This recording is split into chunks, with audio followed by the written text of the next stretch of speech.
আসসালামু আলাইকুম সবাইকে। সবাই কেমন আছেন? আশা করছি সবাই ভালো আছেন, সুস্থ আছেন। আলহামদুলিল্লাহ আমরাও ভালো আছি। সবাইকে মাহে রমজানের শুভেচ্ছা।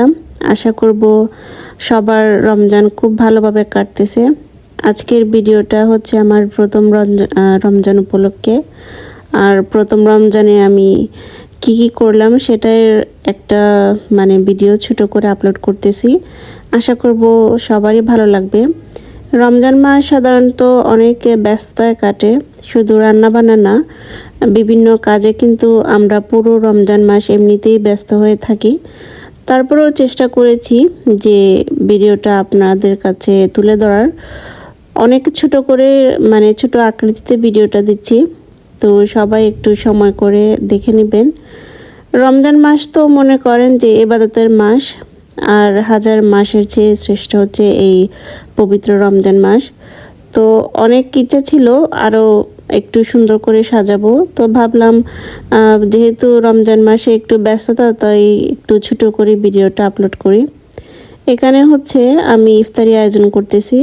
ইফতারিতে আজকে খুবই সাধারণভাবে আমি সব ইফতার আইটেমগুলো করতেছি, কারণ হচ্ছে রমজান মাসের প্রথম রমজানের যে ইফতারটা এত ভারীভাবে খেলে দেখা যায় যে সমস্যা হতে পারে। তার জন্য আমি একটু হালকা পাতলা করেই সব কিছুর আয়োজন করেছি। এখানে হচ্ছে আমি ডালের যে বড়া বা পেঁয়াজ যেটাই বলেন না কেন সেটা রেডি করতেছি। আর অন্যদিকে তো দেখলেন ছোলা বুট এটা রান্না করে নিলাম। আর প্রথমেই দেখলেন যে খিচুড়িটা রেডি করতেছি। তো আজকের রান্নাগুলো হচ্ছে আমার ছোলা বুট, তারপরে ডালের পেঁয়াজু আর খিচুড়ি, সাথে একটা ডিম সিদ্ধ থাকবে। তো আমি ইচ্ছা করলে কিন্তু আরেকটু ভারী নাস্তা বা ইফতারির আয়োজন করতে পারতাম, কিন্তু আমার কাছে মনে হলো যেহেতু প্রথম রমজান, সারাদিন না খেয়ে যখন সন্ধ্যাবেলায় ভারী খাবার খাওয়া হবে তখন একটু সমস্যা হতে পারে। এই ভেবে আমি খুবই নর্মাল আকারে বা নর্মালভাবে ইফতারিটা সাজিয়েছি। অনেকেই দেখলাম অনেকভাবে সাজিয়েছেন, তবে ভালো লাগতেছে সবাই একসাথে, পরিবারের একসাথে সবাই মিলে ইফতারে করা, এটা কিন্তু অনেক বড় ব্যাপার। এই যে নরম খিচুড়ি, ডিম, তারপরে হচ্ছে পেঁয়াজু, ছোলা বুট, এইগুলা সব কিছু সাজিয়ে নিয়ে বসে পড়লাম আপনাদের সামনে। কেমন হয়েছে ভিডিওটা একটু কমেন্টে জানাবেন। আজকের ভিডিওটা যদি আপনাদের ভালো লাগে অবশ্যই লাইক কমেন্ট করবেন। চ্যানেলে যদি নতুন হয়ে থাকেন চ্যানেলটা সাবস্ক্রাইব করে পাশে থাকা বেল বাটনটা বাজিয়ে দেবেন পরবর্তী নোটিফিকেশন পাওয়ার জন্য।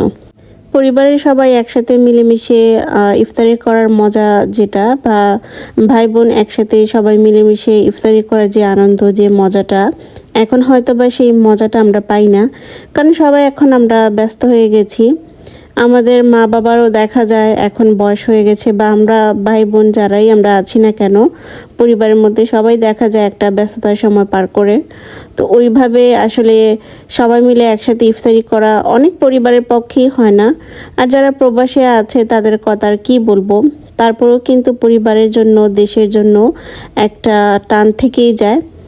কবে পরিবারের সবার সাথে ইফতারি করব বা একসাথে সবাই মিলেমিশে রোজা বা রমজান রাখবো জানি না, তবে খুব ইচ্ছা হয় মাঝে মধ্যে যে পরিবারের সবাই মিলেমিশে একসাথে রমজানগুলো পালন করি। অনেক বছর তো হয়ে গেল, প্রায় 5 থেকে 6 বছর হবে প্রবাস জীবনে আছি। কবে পরিবারের কাছে যাব সেটা আসলে মাঝে মাঝে চিন্তা করি। তবে যে এখানে যে অবস্থায় আছি না কেন, ভালো আছি, সুস্থ আছি। আপনারা দোয়া করবেন আমাদের এই পবিত্র রমজান মাসটা যেন আমাদের খুবই ভালো কাটে। সবাই আমরা সবার পাশে থাকবো, যে নিয়ত করে আমরা আল্লাহর কাছে দোয়া চাইব, আল্লাহ যেন সেই নিয়ত বা সেই দোয়াটা কবুল করেন। আর কবুল করার মালিক হচ্ছেন আল্লাহ। পবিত্র রমজান মাসের শুভেচ্ছা সবারই থাকলো। ভিডিওটা শেয়ার করব না এই ভাবতেছিলাম, তারপরে ভাবলাম যেহেতু প্রথম একটা ভিডিও করেছি ছোটোখাটো করে, সেটাই না হয় আপলোড করে দেই। এত বড় করে তো আর ভিডিওটা করিনি, যতটুকু করেছি, যেভাবে করেছি সেটাই থাকুক, এভাবেই থাকুক, এটাই আপলোড করে দিই, এই চিন্তা করে আমি ভিডিওটা আপলোড করলাম। আশা করব ছোটোখাটো ভিডিওটা সবার কাছেই ভালো লাগবে। আর এখন তো আগেই বললাম যে সবাই একটু ব্যস্ত হয়ে গেছে, রমজান মাস, সবাই একটু ব্যস্ত হয়ে গেছে। তারপরেও সবার কাছে রিকোয়েস্ট করব আপনারা সময় আর সুযোগ করে ভিডিওটা দেখে নেবেন, কারণ আমরা জানি যে রমজান মাস সবাই একটু ব্যস্ত সময় পার করে, একটু সময় আর সুযোগ করে ফুল ওয়াচ করে ভিডিওটা দেখে নেবেন। তো ভিডিওর প্রায় শেষ পর্যায়ে চলে এসেছি। সবাই ভালো থাকবেন, সুস্থ থাকবেন। আল্লাহ হাফেজ।